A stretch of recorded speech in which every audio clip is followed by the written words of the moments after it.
Olá, sejam todos bem-vindos à nossa live de hoje, que será com o psicólogo Maurício Barros. A gente vai falar um pouquinho a respeito do tema, né? O tema da nossa live de hoje vai ser Homens, Saúde e Emoção, um diálogo aberto no Novembro Azul. Olá, boa noite, Maurício. Boa Prazer estar noite, com você Luciano. mais uma vez. Bem, graças a Deus. E você? Tudo em ordem. Então, a gente vai falar um pouquinho a respeito do Novembro Azul, né? O pessoal que está entrando aí, eu gostaria de saber se eles sabem que o símbolo da campanha é um bigode, né? O símbolo da campanha de Novembro Azul. Será que o pessoal sabe o porquê que é o bigode? Da onde vem esse símbolo? Se o pessoal puder responder aí, se sabe da onde vem o símbolo, se sabe que o símbolo é o bigode, né? E o porquê, que a gente vai estar respondendo aqui daqui a pouquinho. E, e acho que eu já vou contar um pouquinho sobre isso. O Novembro Azul foi uma campanha internacional que surgiu na Austrália em 2003. E como que ela surgiu? Ela surgiu da união de um grupo de amigos que decidiram deixar o bigode crescer. E foi exatamente no mês de novembro que isso aconteceu. E qual que é a razão de deixar o bigode crescer? Era para chamar a atenção na questão da saúde masculina, em especial na questão da saúde mental, do câncer de próstata e do câncer de testículos. Já aqui no Brasil, essa campanha ela veio com o maior significado de prevenção e diagnóstico precoce do câncer de próstata. E aí, por isso que é todo novembro que é homenageado, né? Que tem essa questão de ter essa campanha. E o pessoal que está entrando, que tá aí, acredita que o homem se sabe cuidar da saúde? Acho que está dando vou abaixar um pouco o som aqui, que deve estar dando interferência, Para mim está ótimo. tá? E acho que a gente poderia começar a falando um pouquinho a respeito da saúde mental do homem, né? Eu gostaria de falar sobre a saúde integral do homem antes da saúde mental, certo? Eu, como homem, representante legítimo da geração X, que é uma geração intermediária entre os baby boomers, que é a geração do meu pai, e a geração é, X e Z, que são millennials e geração Z, que é a geração posterior aí, é a geração dos nossos filhos, da minha geração para trás, o homem tem uma tratativa especial com relação à saúde, seja ela física e mental. A tratativa do homem, da minha geração para trás, é simplesmente espera para ver se não passa sozinho. E isso é algo, infelizmente, universal, tá certo? O homem típico, cis, hétero, tem uma questão de por medo e uma educação e cultura de não expressar os seus medos, uma resistência em procurar qualquer tipo de auxílio com relação a qualquer questão de saúde, seja uma unha encravada, seja depressão, seja problemas no seu trato urinário, que podem estar relacionados à questão da próstata, seja problemas emocionais, Ou seja, nós podemos passar a noite aqui descrevendo situações de necessidade, aonde simplesmente o sujeito vai empurrando com a barriga para ver se não desaparece sozinho, tá certo? Então, isso é um fato que, infelizmente, a gente enfrenta e do qual eu mesmo preciso ter uma atenção, porque senão, involuntariamente, eu acabo entrando nesse balaio e negligenciando uma ação preventiva, o que pode causar um problema sério por desdobramento e não cuidado de algo que poderia ser tratado no início e resolvido com grande tranquilidade. É só isso? Não.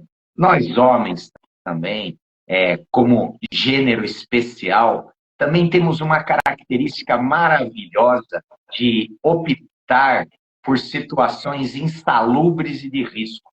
Cigarro, tabagismo, excesso de bebida alcoólica, estresse, má alimentação, menos atividade física e cuidado com o corpo do que o público feminino, desleixo com relação à questão da parte corporal, incluindo diâmetro da cintura.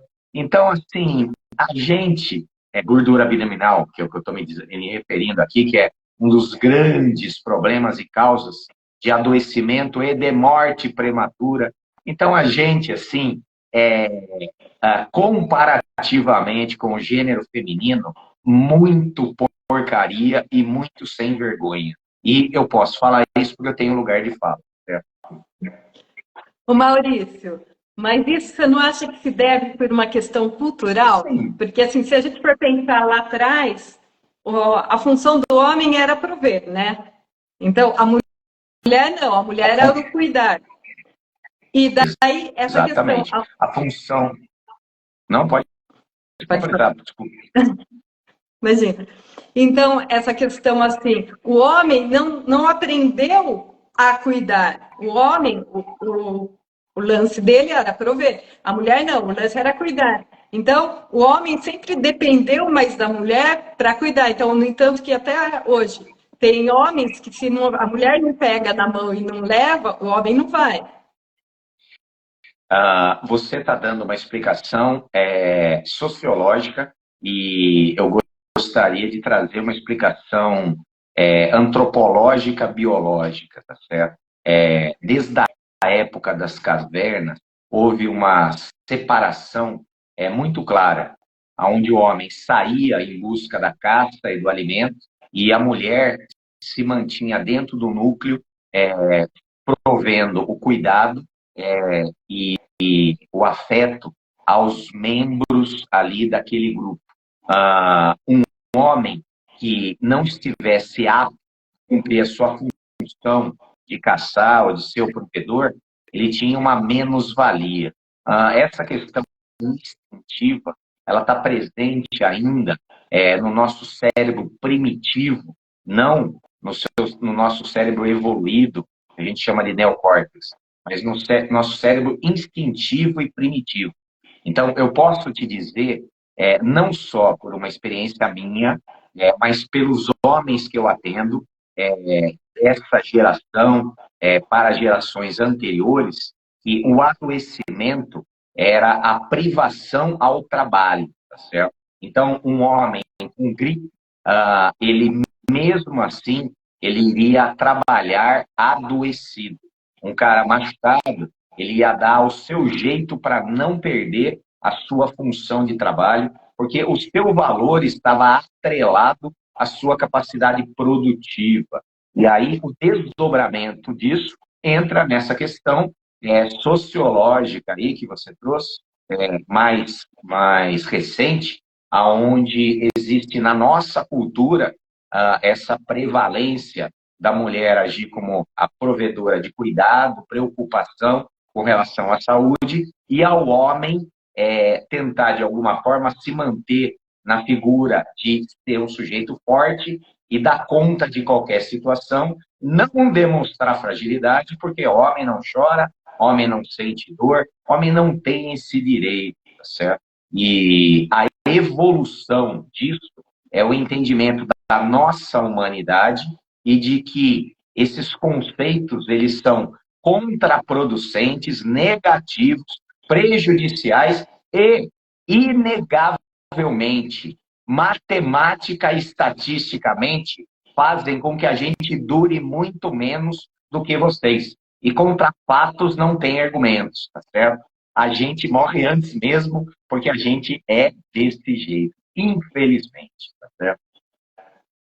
E como mudar uma cultura delas? Já estão mudando. Vocês, mamães, já estão preparando uma geração, desde os milênios até a geração Z, que é a última geração que está aqui frequente, né? Tá aqui na nossa convivência, já é uma geração que é provida de extremo cuidado, aonde o menino ele tem um tipo de formação que não o diferencia tanto em termos de exigência e cobrança de uma menina, não do ponto de vista de diminuir a pressão do menino, mas de aumentar a pressão da menina, os equiparando.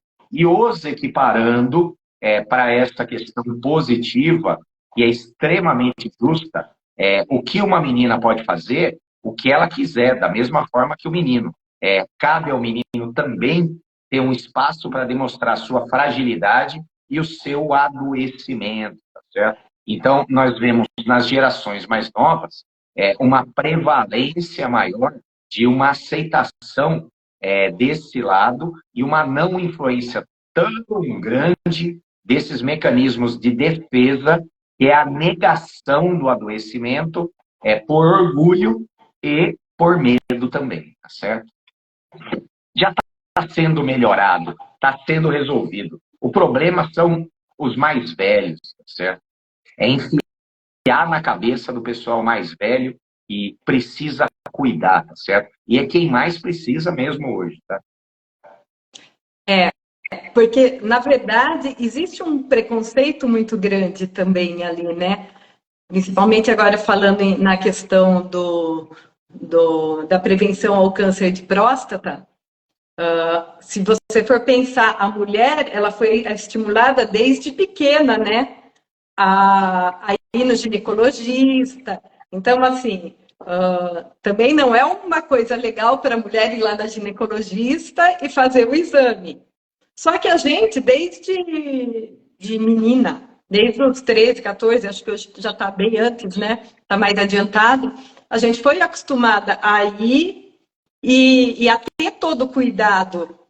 E o homem não, o homem só vai depois dos 50, na maioria dos casos, né? Quando que a próstata começa a aumentar, e daí acaba sendo essa questão cultural também, né? Que faz com que eles não procurem antes. Ser bem fiel à questão da saúde, a prevenção do câncer de próstata, ela se dá através de 2 exames. O primeiro exame é o toque retal. O toque retal, ele permite para o médico, através da inserção do seu dedo dentro do ânus e do reto do paciente, sentir através do toque qualquer tipo de irregularidade na próstata. Certo? O exame de PSA é um exame mais moderno, ele é feito através de uma coleta de sangue e existe um aparelho que ele vai determinar o nível de uma proteína produzida pela próstata. Se essa proteína estiver num nível elevado, ela pode indicar que esse sujeito tem um problema de próstata. Tirar sangue, todo mundo tira, tá certo? Mas o exame de toque, ele tem um preconceito, porque supostamente a região anal ou retal está vinculada a uma prática de sexualidade ligada à homossexualidade.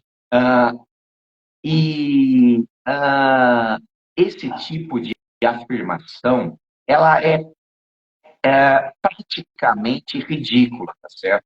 Porque o seu ânus e o seu reto fazem parte do seu aparelho digestivo e aparelho excretor, e todos os dias você utiliza ele, se você tiver uma saúde intestinal razoável, e o fato de você utilizá-lo e higienizá-lo todos os dias não lhe faz hétero ou homossexual. Então, o fato de você operar essa área do corpo não altera a sua sexualidade de forma nenhuma. E um exame que é feito uma vez por ano, de forma nenhuma vai proporcionar, despertar, diminuir a sua masculinidade ou lhe induzir a homossexualidade, porque a homossexualidade está mais vinculada ao desejo pelo corpo do mesmo sexo do que qualquer tipo de estímulo a essa área que é estimulada todos os dias quando você vai ao banheiro fazer as suas necessidades. Então, assim, é um nível de ignorância e de abobrinha que é praticamente infantil. Então, assim, para qualquer pessoa com o mínimo de miolo, esse tipo de coisa é ridículo até de ser abordado. Agora, de um ponto de vista prático, eu falo do meu lugar, que é do lugar do masculino. E a observação que eu venho fazer aqui é uma observação do meu lugar. A mulher, nos seus exames mais frequentes e ginecológicos, tem um teor de desconforto muito maior e superior do que simplesmente um toque retal de 1 ou 2 minutos ali, que acontece de uma forma praticamente imperceptível. Para você ver o quanto o homem é sem vergonha no cuidado do próprio corpo e é até capaz de arrumar uma desculpa sem vergonha para não querer fazer esse tipo de exame, dizendo que isso o afeta na sua masculinidade, o que não tem absolutamente nada a ver, tá certo? Então, assim, não podia deixar de fazer essa colocação, tá certo? Isso estamos falando de exames ginecológicos periódicos, fora procedimentos de manutenção, que também são muito mais frequentes do que esse nosso examezinho de próstata aí, que deveria ser feito uma vez por ano a partir dos 50, tá certo? Não sei se você concorda comigo ou não, como mulher, aí qual é a sua observação com relação a isso? Se dá para trocar um exame de próstata depois dos 50, uma vez por ano, toda a bateria que vocês fazem, desde a menarca, que é a primeira menstruação. Certo? Com certeza. E é um exame que todo ano a gente tem que ir, né? E realmente o desconforto não tem o que falar, né? Com certeza eu vejo isso muito nessa questão cultural mesmo, né? E a gente tem que levar em conta que o câncer de próstata é o segundo câncer que mais afeta o homem, né? Ele só perde para o câncer de pele, que é o melanoma. Sim. Então, para ver a importância desse exame, né, como prevenção. A próstata, ele é um órgão que naturalmente, conforme nós vamos envelhecendo, ela vai dilatando. A gente chama de hiperplasia, né? Ela cresce naturalmente. Então, a hiperplasia da próstata, ela é inevitável. O que acontece é que essa hiperplasia, ela pode gerar alguns sintomas que venham diminuir a qualidade de vida do homem. Só que uma expectativa de vida baixa, como tínhamos até a década de 60 e 70, fazia com que o sujeito morresse com a próstata, não de câncer de próstata.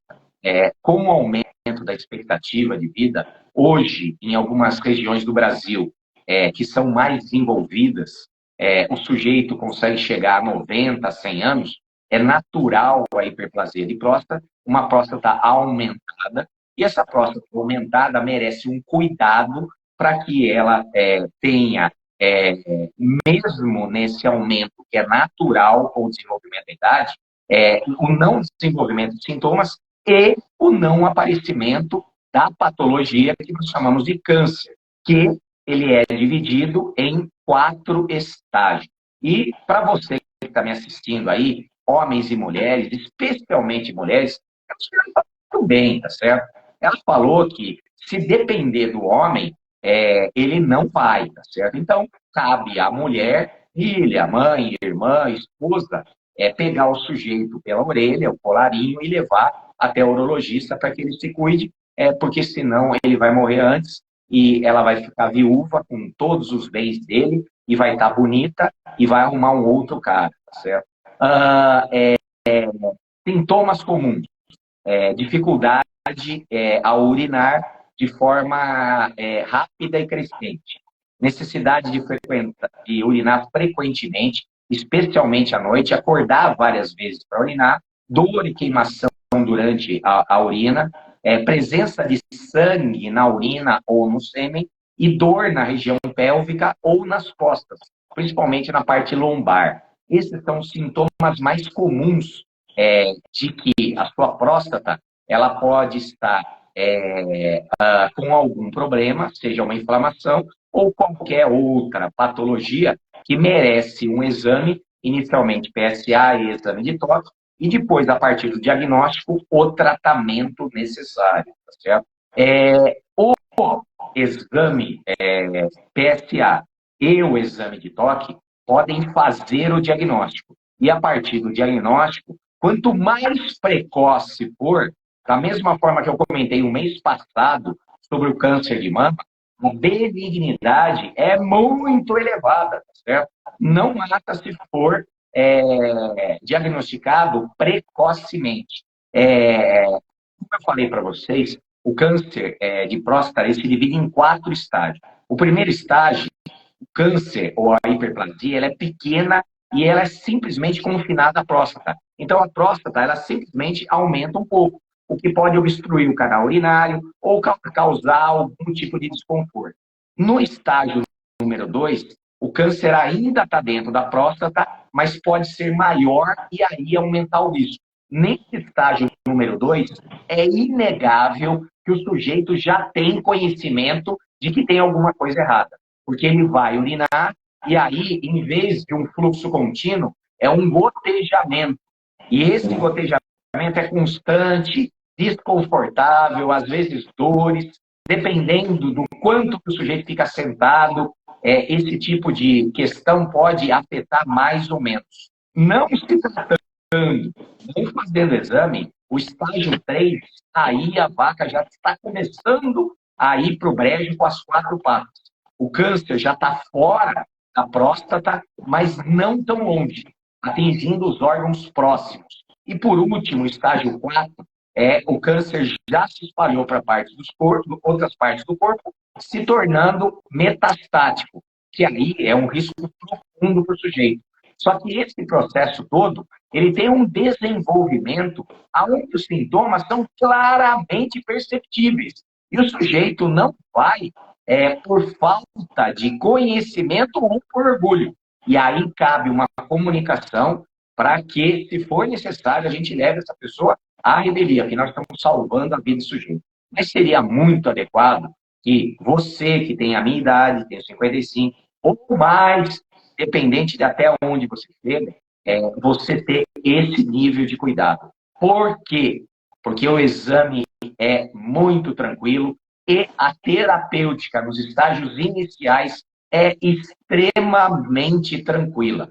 Se você fizer o diagnóstico, rapidamente, esse tratamento vai ser um tratamento muito suave, certo? Esse tratamento pode ser um tratamento medicamentoso e um acompanhamento para que esse câncer estágio 1 ele não progrida e fique confinado ali indeterminadamente a sua vida inteira. No estágio 2 também, para que ele possa regredir. Já no estágio 3 e 4, existem intervenções. Essas intervenções são invasivas, provavelmente cirúrgicas, tá certo? Chegando ao ponto que, se esse câncer chegar no estágio 4, ser necessário a radioterapia, além da cirurgia de remoção parcial ou total da próstata. Hoje faz-se uma raspagem, que é um tipo de remoção parcial, mas em casos de câncer mais forte, a remoção total ela é necessária. A terapia hormonal ela é capaz de conter. Mas o mais importante é essa vigilância ativa, tá certo? Um acompanhamento através do exame, especialmente do PSA, que ele é um indicador muito fiel, e o toque somente para diagnóstico, tá certo? Então, tranquilidade, porque esse problema é altamente contornável. E é justamente a negação e dificuldade de tratar que faz o sujeito chegar numa condição que, às vezes, pode lhe causar um transtorno muito grande e perdas significativas de qualidade de vida e de dor por conta de uma terapêutica que podia ser evitada caso você tivesse essa inteligência e humildade de procurar ajuda no momento adequado, certo? Maurício, eu estava até procurando aqui, que acho que é essa questão de entender a parte anatômica, eu acho que é fundamental para compreender tudo isso, né? Então, eu peguei aqui, ó, se vai dar aqui. Tá perfeito, dá para ver direitinho. Então, a próstata, ela tá aqui, ó. Aqui tá a bexiga e aqui tá o canal urinário. Então, tá vendo que a próstata, o canal fica no meio dela. Ela passa pelo meio dela. envolve a uretra. Exatamente, ela envolve a uretra. E daí, quando ela cresce, ela pode estar diminuindo a luz desse canal aqui, e por isso dá dificuldade de urinar e ter que levantar mais vezes para ir no banheiro. E outra coisa que eu ia mostrar, o porquê que o exame é feito pelo ânus. Porque olha a proximidade aqui, ó, da próstata. Então, o exame de toque é feito aqui para poder tocar e perceber essa região da próstata. E segundo o urologista, o exame de toque, que é coisa de minuto, ele tem a capacidade de, na ponta do dedo do médico, com a sua especialidade, ele sentir uma protuberância, porque esse aumento da próstata, ele se dá na forma de um nódulo, um caroço. Então, ele passa o dedinho ali, se a próstata está lisinha e homogênea, tá tudo bem. Se tiver algum tipo de caroço, imediatamente ele vai partir para a continuidade de outros exames para detectar, provavelmente um exame de imagem, certo? Agora, eu gostaria de falar um pouquinho sobre fatores de risco, que é muito importante. Primeira coisa é histórico familiar. E aí é fácil para chuchu. Aí não tem o que falar. Se o meu avô teve, se o meu pai teve, se o meu tio tem, ter parentes em primeiro grau, pai, irmão, avô, com câncer de próstata, você tem que ter um cuidado muito grande, porque geneticamente você está dentro do grupo de risco. E aí, os exames de PSA e de toque, eles têm que ser feitos mais prematuramente. E você está muito atento com relação à frequência da sua urina, do desejo de urinar, e a intensidade do jato. Um jato muito fraco, pingando, várias frequências, ardência e desconforto, ou até dores, são indicativos. E aí, a questão da idade é menos prevalente. Quanto mais cedo, melhor, certo? Outra questão, um fator de risco, é raça. Homens negros têm maior risco de desenvolver e morrer de câncer de próstata.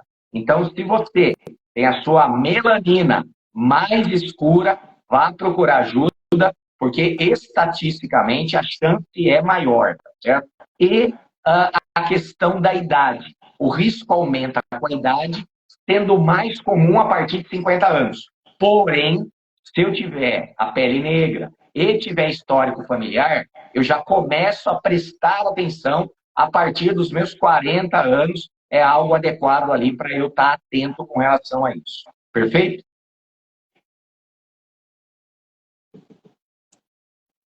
E atenção? Tem uma pergunta aqui, ó, Fala. do Wilson. Quem tem hiperplasia prostática tem mais chance de desenvolver câncer de próstata?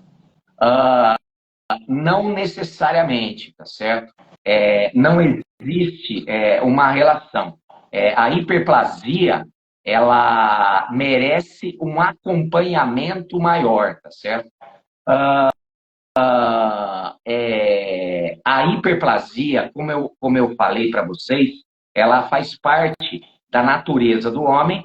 Quanto mais a gente vai envelhecendo, mais a nossa próstata vai aumentando de tamanho, tá certo? Então, a hiperplasia é uma condição, não é ser, é quando, tá certo? E aí, de acordo com esse quando, aí eu vou ter uma atenção maior. Então, por exemplo, o sujeito tem 60 anos, ele já percebe um desconforto a urinar, ele já percebe a diminuição do seu jato, uma frequência maior, algum tipo de desconforto, e ele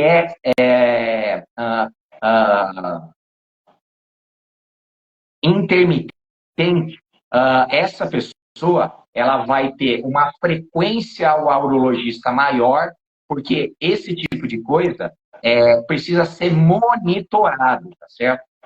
Não existe uma relação direta, mas quem pode garantir que a hiperplasia não é um câncer em desenvolvimento? Então, nós podemos colocar como o sujeito com HPV, esse sujeito, ele é um cara que, por consciência, vai ter mais atenção aos exames e à prevenção.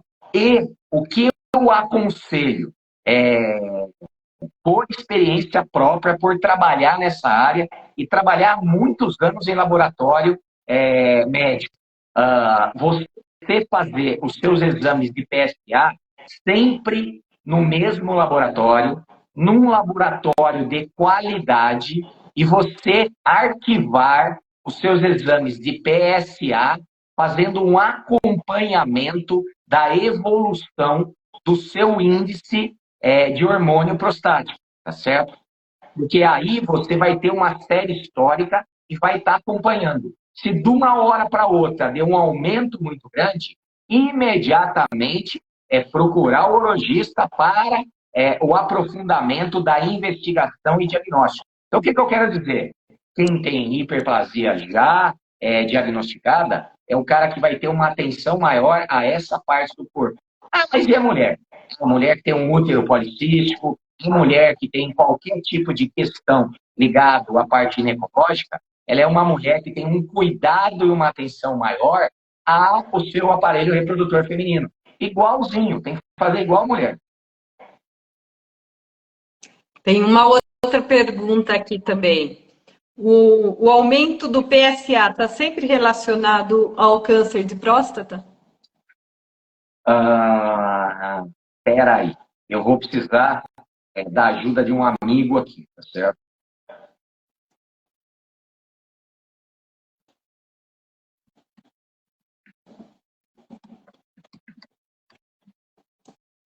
Estou na linha aqui, o meu grande amigo Luiz, que é urologista de Jaguariúna, e acabei de mandar uma mensagem para ele, porque eu sou psicólogo, tá certo? Não, ele está falando que não necessariamente, tá certo? O aumento do PSA, ele aumenta, como eu disse para vocês no início, na medida que a próstata também aumenta com a idade, tá certo? Só que aumentos muito substanciais com relação ao último índice e desproporcionais à série histórica que você vem fazendo. Por exemplo, eu tenho 54. Na minha pastinha tem 12 exames de PSA. E eu tenho percebido, desde o primeiro exame que eu fiz, com 40 anos até hoje, um aumento. Mas esse aumento ainda está dentro dos valores de referência. Em nenhum momento ele deu uma subida muito alta. Porque se desse, imediatamente eu estaria correndo no médico para fazer a complementação dos exames. É mais ou menos isso que está sendo colocado aqui. Certo? O PSA, ele não consegue detectar 20% do câncer de próstata, Por isso que é necessário a complementação com o exame de toque e o acompanhamento do teu quadro sintomático, ou seja, de como você está se relacionando com o teu aparelho urinário, beleza?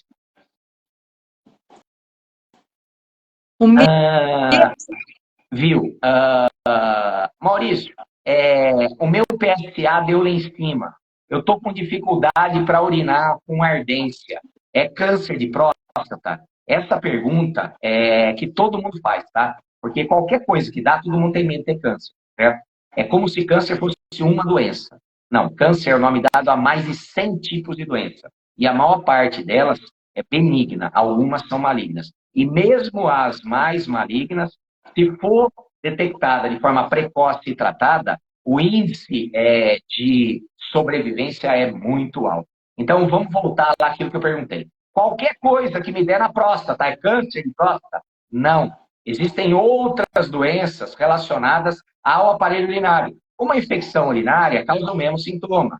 Uma inflamação na próstata causa o mesmo sintoma. É uma lesão na próstata. Eu atendi um paciente que ele, por andar de bicicleta, que agora virou uma puta de uma moda, naquele banco duro, sem aquela bermudinha com gel, ele ficou machucando aquela região e causou uma inflamação. E a partir daí ele foi no médico, fez todos os exames, a próstata dele estava normal, só que inflamada, e aí, numa conversa com o médico, esse médico muito hábil perguntou uma coisa, ele falou que ele andava de bicicleta, aquele banco duro desgraçado, e aí o médico falou, aí, filho, então descobrimos qual é a causa do seu problema. Agora você vai pôr um banco mole, vai pôr a tua bermudinha de gel, e por um período até desinflamar, você não vai andar de bicicleta. E se por acaso inflamar de novo, nós vamos escolher outro tipo de esporte. Só bicicleta, também cavalo, certo? Acreditem se quiser. Hipismo, andar de cavalo, pode dar problema também, tá certo? Por contusão.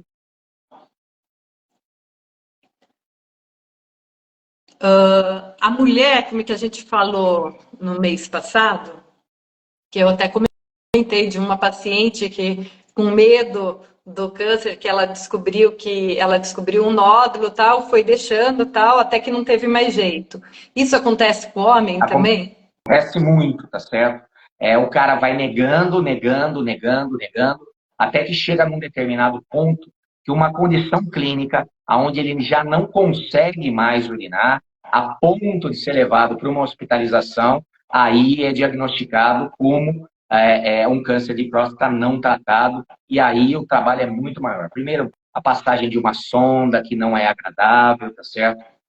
E aí toda uma entrada de medicação, uma internação para que haja um processo desinflamatório, para depois ser feita uma avaliação da possibilidade cirúrgica de tratamento, isso se o câncer estiver no estágio 2 para o 3. Porque se estiver do 3 para o 4, aí a coisa é pior. Porque pode ocorrer a metástase desse tumor da próstata para regiões próximas ao aparelho urinário. E no estágio 4, uma metástase para outros órgãos vitais, especialmente o fígado, que é um órgão altamente metastático. Então, assim, o cuidado ele é fundamental, certo? Eu não posso ficar apavorado a ponto de não me cuidar. Mas se eu não tiver um pouco de medo, eu dou relaxo e não me cuido e espero ficar muito doente para poder procurar ajuda. Então, o medo é nosso amigo. Só que se ele for paralisante, ele é inimigo, tá certo? Agora eu queria falar um minutinho sobre prevenção e tratamento. Uma dieta rica em frutas, vegetais, grãos integrais, alimentos naturais, pode ajudar a diminuir o risco do problema na próstata. Por quê? Porque, como eu falei na última live, a questão do câncer, além dos seus fatores endógenos, genéticos, existem fatores exógenos ambientais. E a nossa alimentação, infelizmente, é uma porcaria por questões de aditivos químicos cancerígenos e a elevação do pH a um excesso de acidez. Então, uma dieta mais natural, ela é uma dieta que previne a saúde do corpo inteiro, inclusive da sua próstata.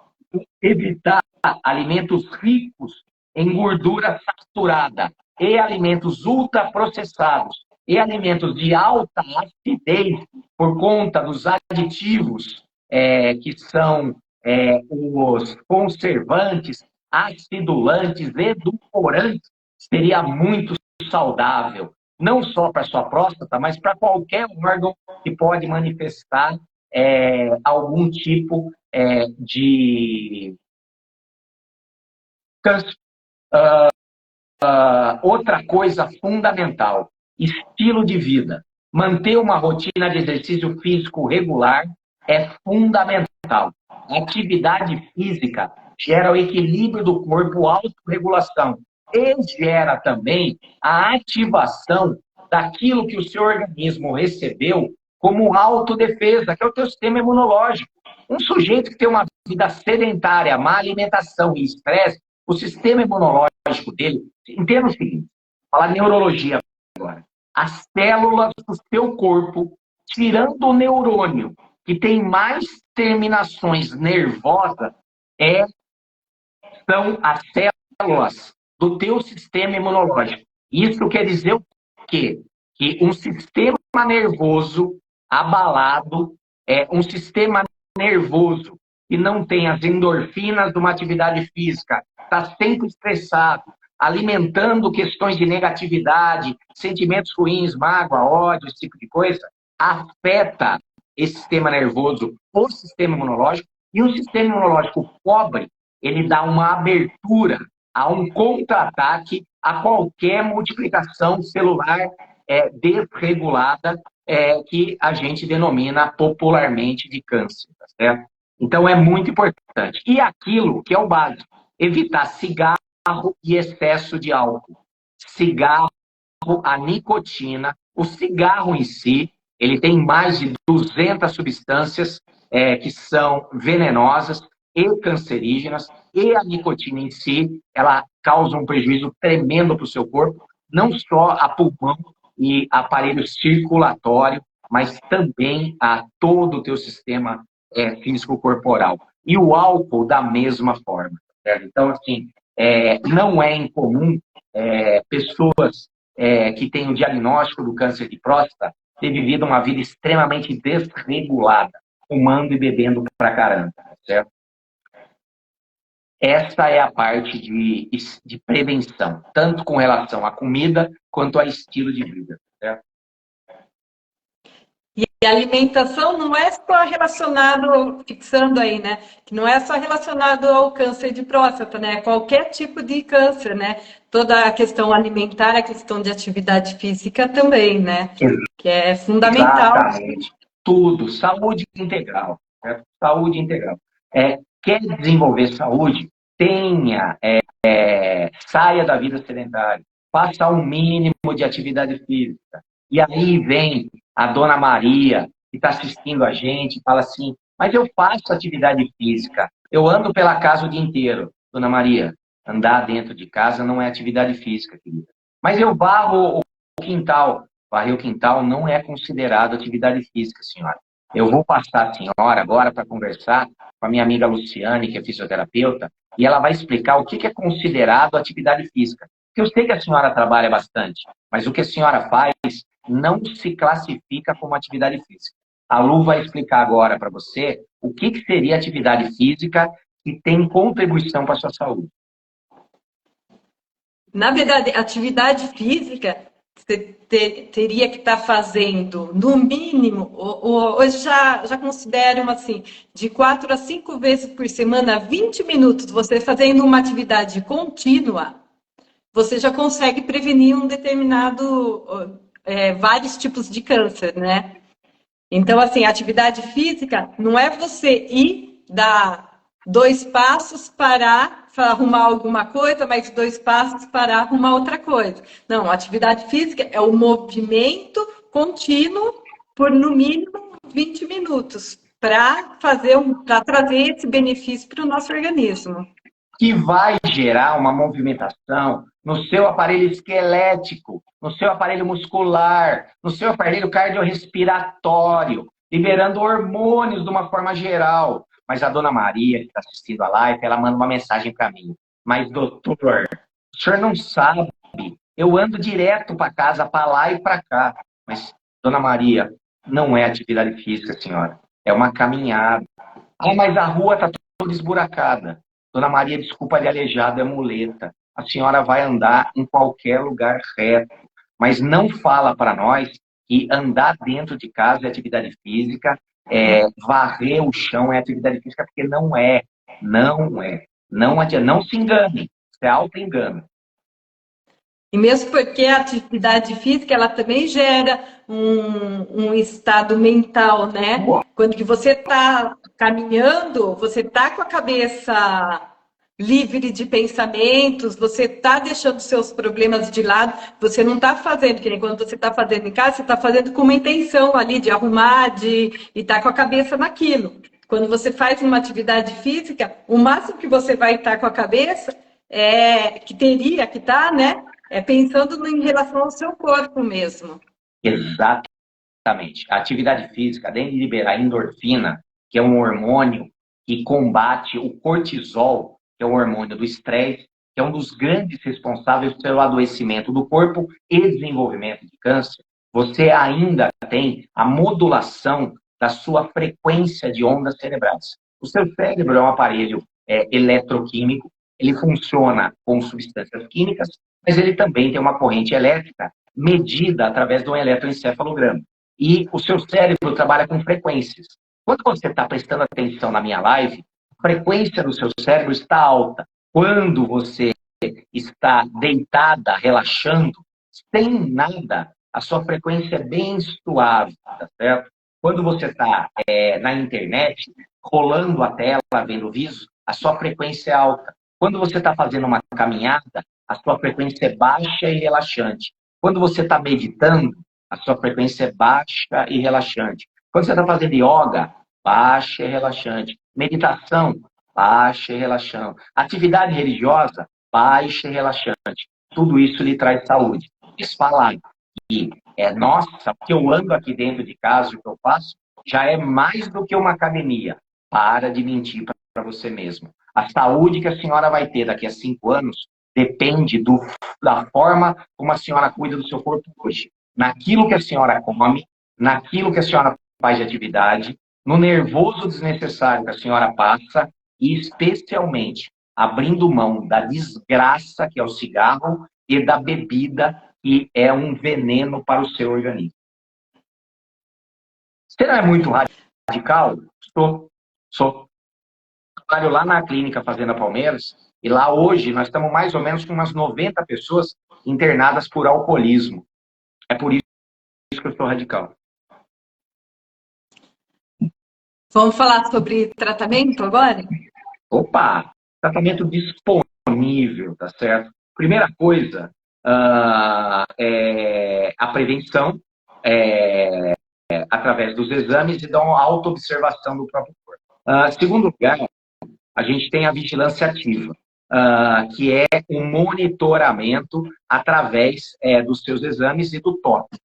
Caso seja diagnosticado, independente do grau, você vai ter um dos tratamentos da cirurgia, que se chama prostatectomia radical. Ela pode remover a próstata inteira. Existe a prostatectomia parcial, que é um tipo de raspagem, tá certo? Existe a radioterapia, que é a utilização de raios de alta energia para matar células cancerosas, tá certo? Existe também, da mesma forma que para as questões de câncer feminino, a terapia hormonal, que ela reduz o nível de testosterona para retardar o crescimento do câncer. E existe uma monitoração do câncer depois de manifestado, sem tratamento imediato, ele é usado em casos de baixa agressividade. Então, assim, diagnosticou nível 1, nível 2, é simplesmente monitorar para ver se não piora. mas esse monitoramento é feito pelo médico, através de exames mais frequentes. Aí é um PSA trimestral, é um toque semestral, para que aí você possa ter a garantia de que a tua hiperplasia não se transformou num câncer, tá certo? Facinho, né? E hoje em dia a gente tem a robótica, né? Que ela é excelente, né? Porque o maior medo que tinha antes era da questão da incontinência urinária e da Impotência. impotência. Ah, E hoje em dia a gente. Para você ter uma ideia, a gente tem aqui próximo em Campinas, no Hospital São Luís, que faz parte da rede DOR de hospitais, isso não é publi, eles têm cirurgia robótica nessa área e ela é minimamente invasiva, com recuperação muito rápida, especialmente nos casos de diagnóstico precoce, tá certo? Então, hoje, através do convênio, e através do particular, você tem acesso a esse tipo de atendimento. Através do SUS, nós não temos informação de cirurgia robótica ainda aqui na nossa DRS. Eu pedi informação, mas não me mandaram. Acredito que ainda não tem, que a cirurgia seja feita de modo convencional ainda. Mas mesmo a convencional aqui na DRS, que é a regional de Campinas, a qual a gente pertence, é uma cirurgia que ela é tranquila em si, tem uma recuperação boa, mas tudo depende da precocidade. Por isso que a gente está aqui nessa quarta-feira calorosa, falando para vocês o quanto que é importante a divulgação da necessidade de um cuidado e a quebra desse paradigma cultural machista de fazer exame de próstata, porque senão quem vai pagar caro é você mesmo. Se cuida, criatura. Agora eu vou entrar um pouquinho no meu nicho aqui. Pois não. Pós-cirurgia, quando que se o homem ainda fica incontinente, a robótica hoje é menos comum, mas mesmo com a robótica é indicado que venha fazer fisioterapia, porque a gente trabalha todo o fortalecimento do assoalho pélvico e essa recuperação e o tempo de incontinência a gente consegue reduzir. Então, a gente consegue deixar esse homem continente o quanto antes vier fazer o tratamento e o quanto antes ele fizer também os exercícios, né? Porque o que eu falo, a fisioterapia não faz milagre. A gente ensina a fazer os exercícios, mas não adianta você depender só de estar vindo aqui para fazer os exercícios, né? Então, dando esse toque aí, que os homens que normalmente têm medo, né, desse problema, que se por acaso com a cirurgia acontecer de ter incontinência ou dessa questão da impotência também, com o fortalecimento da musculatura, as chances de recuperar são bem grandes. Se não falo total, né? Perfeitamente. O próprio pacote cirúrgico, ele já vem acompanhado de toda o pós-cirúrgico, envolvendo tudo aquilo que é necessário.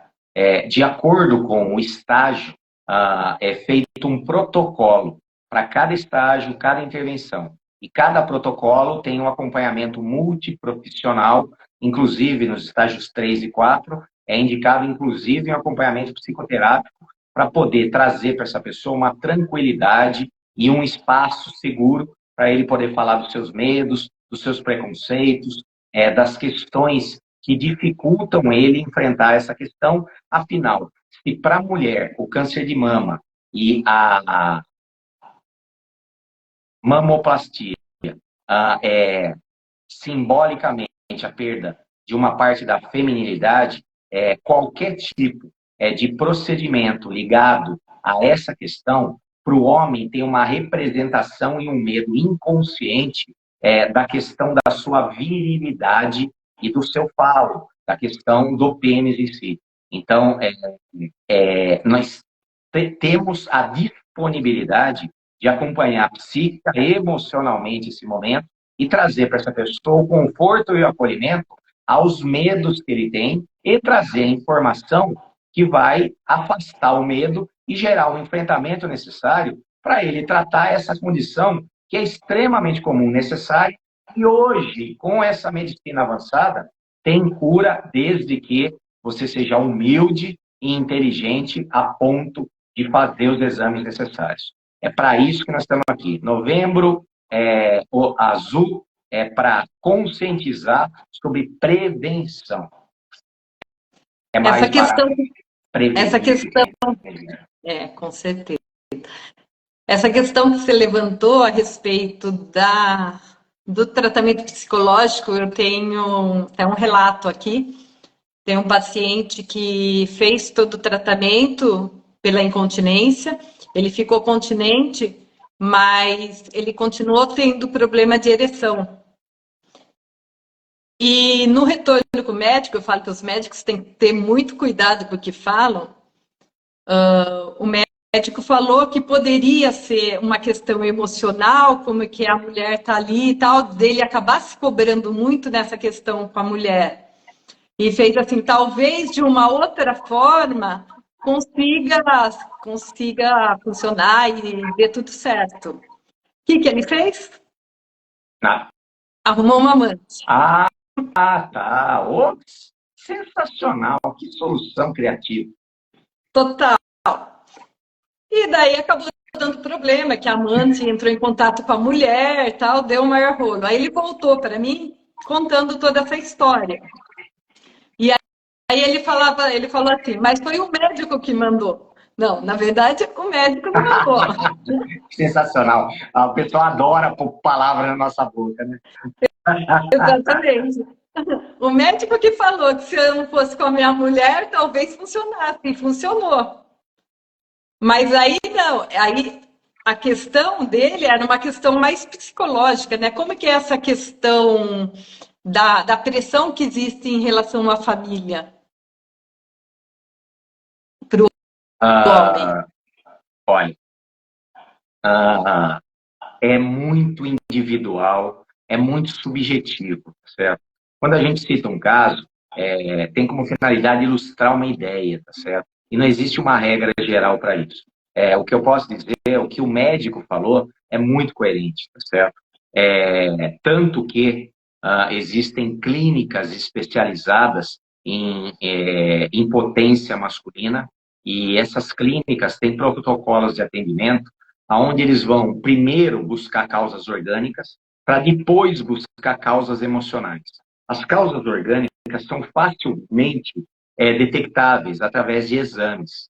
As causas emocionais, elas são mais difíceis, porque elas necessitam de um aprofundamento da vivência da pessoa e uma investigação do que pode estar causando aquele bloqueio. Às vezes, a questão ela tem uma prevalência emocional. Eu posso dizer, pela minha experiência em consultório, a 80% a 90% dos casos que me foram trazidos por impotência sexual eram por motivos emocionais que foram tratados e foram resolvidos. E ainda por cima, com ou sem ajuda medicamentosa ou outra terapia que, por si, pudesse fornecer um auxílio. São raros os casos, tem um percentual, sim, de causas orgânicas, mas mesmo esse percentual de causa orgânica existe de uma forma, às vezes, um pouco mais drástica, um pouco menos, a possibilidade de reestabelecer a potência masculina, tá certo? Seja de forma cirúrgica, seja a partir de outros tratamentos, mas existe sim, tá? Então, assim, nós temos o privilégio de estar vivendo numa época onde tem solução para tudo.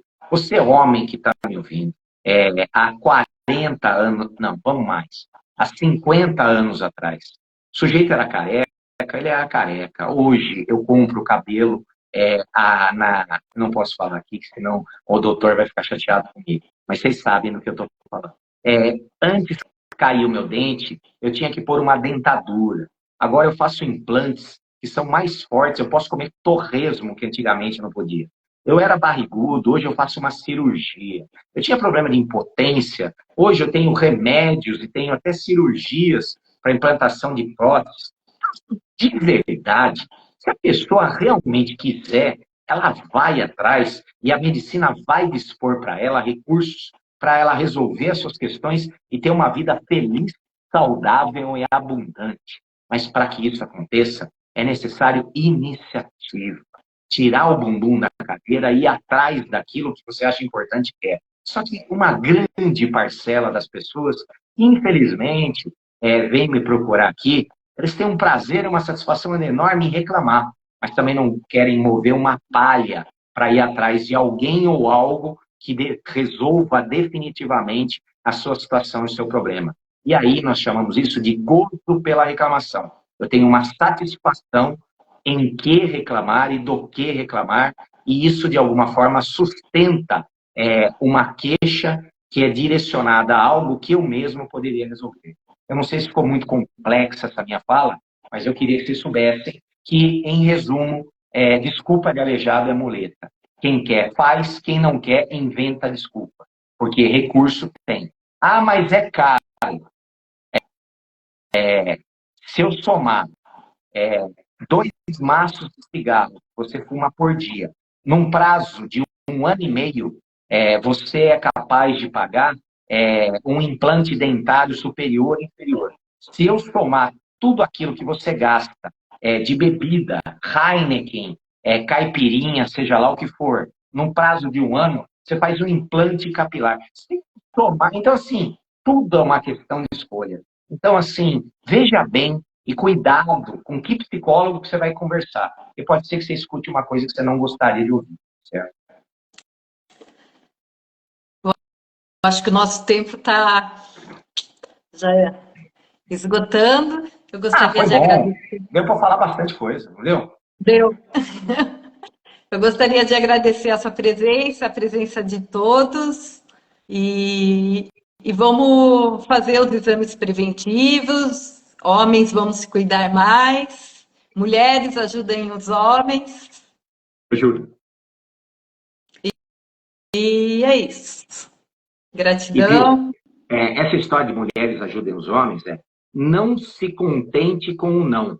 Marca, pega, leva pela mão, enfia lá dentro, leva a fazer o exame, coloca o cara lá. Por quê? Porque às vezes ele não tem uma estrutura emocional para esse nível de enfrentamento, tá certo? A gente não pode ser leviano e achar que os caras não fazem somente porque não querem. Às vezes existem alguns bloqueios e impedimentos que aí essa questão do cuidado do amor feminino é capaz de superar e conduzir isso até algo que vai te favorecer. Porque imagina o seu marido não precisando ficar doente, o quanto que você vai ter menos injeção de saco, certo? Desculpa te interromper, tá? Imagina. Então é isso.